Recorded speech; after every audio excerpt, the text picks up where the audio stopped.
Ce chapitre porte sur l'évolution et les formes de la privatisation de l'éducation dans les pays francophones.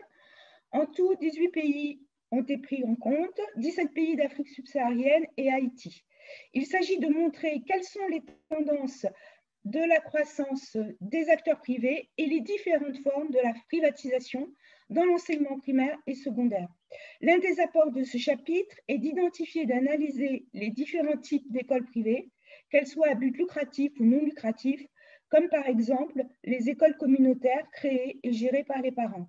Cette analyse des formes de la privatisation permet de montrer quels sont les acteurs qui participent au développement du secteur privé. En effet, de nombreux acteurs jouent un rôle dans le processus de privatisation de l'éducation. Les États, qui se déchargent à moindre coût de leur rôle autrefois prédominant, et les acteurs internationaux de l'aide qui voient un moyen d'augmenter les possibilités de fréquentation scolaire dans les pays à bas revenus, et enfin les familles.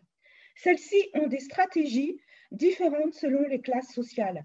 Les familles aisées souhaitent éviter l'école publique dont la qualité se détériore et les familles les plus pauvres souhaitent scolariser leurs enfants alors même qu'elles ne disposent pas d'offres publiques accessibles. Les principaux défis de la croissance de l'enseignement privé se posent en termes de droit à l'éducation et de l'augmentation des inégalités scolaires.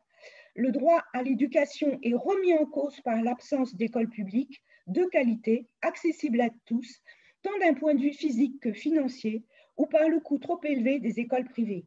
Les conséquences de la privatisation de l'éducation sur les inégalités scolaires se situent à la fois sur les inégalités d'accès à l'école, dans la transmission des connaissances et, in fine, dans la réussite scolaire.